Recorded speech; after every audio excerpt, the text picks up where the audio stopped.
చెప్తున్నారు. 70% పాపులేషన్కి ఒక డోసు పడింది ఇండియాలో. 58.8% పాపులేషన్కి 2 డోసెస్ క్లియర్గా అయినాయి. అయితే డోస్ అసలు వ్యాక్సిన్ వేసుకున్న వాళ్ళు చాలామంది ఉన్నారు, 2 డోస్ లేని వాళ్ళు చాలామంది ఉన్నారు, బూస్టర్ అయితే చాలామంది వేసుకోలేదు. అందువల్ల ఈ మళ్ళీ భయాందోళన అయితే ఉన్నాయి. రెండవ అంశం, అసలు ఈ వేరియంట్ ఏంటి, JN.1 అనే, అంటే ఒమిక్రాన్ తర్వాత ఒమిక్రాన్కి సంబంధించిన JN.1 వేరియంటు, దాన్ని సబ్సిడియరీ వేరియంట్స్ వచ్చి LF7 అండ్ NB1.8. ఈ వేరియంట్స్ ఇప్పుడు LF7 అండ్ NB1.8 అనేవి ఇండియాలోని ఏషియాలోనూ ఈ వేరియంట్ ఉంది.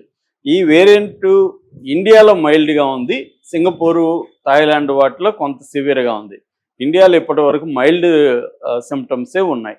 కాకపోతే ఈ వేరియంట్ లక్షణాలని WHO ఏం చెప్తుందంటే ఇది వేరియంట్ అబ్జర్వేర్లో ఉండే వేరియంట్ తప్ప దీనేమి కన్సర్న్డ్ వేరియంట్ ఏం కాదు, అంటే దీని గురించి ఆందోళన పడాల్సిన అవసరం లేదని WHO చెప్తుంది.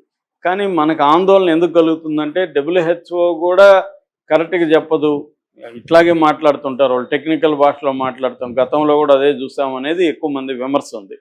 కాకపోతే కరోనా తర్వాత ఇంటర్నేషనల్గా కూడా పాండమిక్ అకార్డ్ అనేది ఒక ఒప్పందం ఏర్పడింది. ఆ ఒప్పందం ప్రకారం దేశాలన్నీ ఆ ఒప్పందంలో భాగమైనాయి. దానివల్ల ఏమవుతుందంటే డేటా షేరింగ్ కావచ్చు, వ్యాక్సినేషన్ షేరింగ్ కావచ్చు, ఇవన్నీ జరుగుతున్నాయి. గతం కంటే ఇవాళ యూనిఫైడ్గా వరల్డ్ అంతా కూడా ఒకటిగా ఎలా ఎదుర్కోవాలనేది WHO ఆధ్వర్యంలో జరుగుతుంది.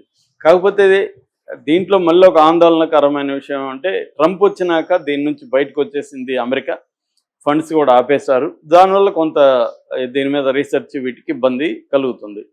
సో ఇప్పుడు ఇండియా కండిషన్ వరకు మాట్లాడుకుంటే కేసులు అయితే అబ్రప్ట్గా పెరుగుతున్నాయి. 250 నుంచి ఒక వారంలో 1000కి వచ్చేసాయి. ఇది రోజుకి 1000 వచ్చే అవకాశం ఉందని కూడా వార్తలు వస్తున్నాయి. ఇది 1000 కేసులు ఉన్నాయంటే కొన్ని వేల కేసులు అన్నోన్ కేసులు ఉన్నట్టుగా మనం అర్థం చేసుకోవాలి. రెండోది, ఇది ఈ వ్యాక్సిన్లు పనిచేస్తాయా అనే దగ్గర అనుమానాలు ఎక్స్ప్రెస్ చేస్తున్నారు. ఎందుకంటే ఈ వేరియంట్కి వ్యాక్సిన్ సరిపోకపోవచ్చు అనేది ఒక అనుమానం అయితే ఉంది. ఇది అఫ్సెల్గా ఎవరు WHO మన హెల్త్ డిపార్ట్మెంట్ చెప్పట్లేదు, కానీ కొంతమంది ఎక్స్ప్రెస్ చేస్తున్న డౌట్, ఈ వ్యాక్సిన్లు పనిచేయవేమో అనేది కొంతమందికి ఉంది. సో రెండవది, ఇది ఇమ్యూనిటీ, మనకి హెర్డ్ ఇమ్యూనిటీ ఏర్పడుతుంది. ఎప్పుడైనా కూడా కరోనా వచ్చిపోయినాక ఒక గుంపుకి ఇమ్యూనిటీ ఏర్పడడం వల్ల ట్రాన్స్మిషన్ అనేది తగ్గిపోతుంది, ఒకరి నుంచి ఒకరికి పోవడం అనేది తగ్గిపోతుంది.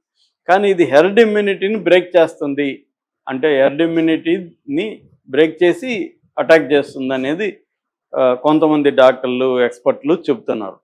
అంటే ఇమ్యూనిటీ ఎవేసివ్ లక్షణాలు ఉన్నాయి అనేది చెప్తున్నారు. అది కానీ ఉంటే మాత్రం కొంత డేంజరే.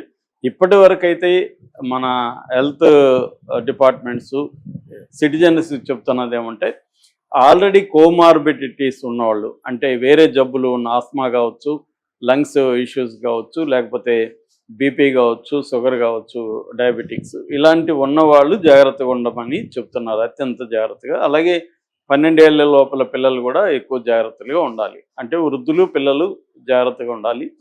తర్వాత మామూలు జనం కూడా, మీరు మామూలుగా మీకు ఆల్రెడీ ప్రోటోకాల్ తెలుసు కాబట్టి గుంపుల్లోకి వెళ్ళకపోవడం, వెళ్ళినప్పుడు మాస్కులు వేసుకోవడం, ఇంటికి వచ్చినప్పుడు చేతులు కడుక్కోవడం, ఇటువంటి జాగ్రత్తలు తీసుకోండి అనేది వాళ్ళు చెప్తున్నారు.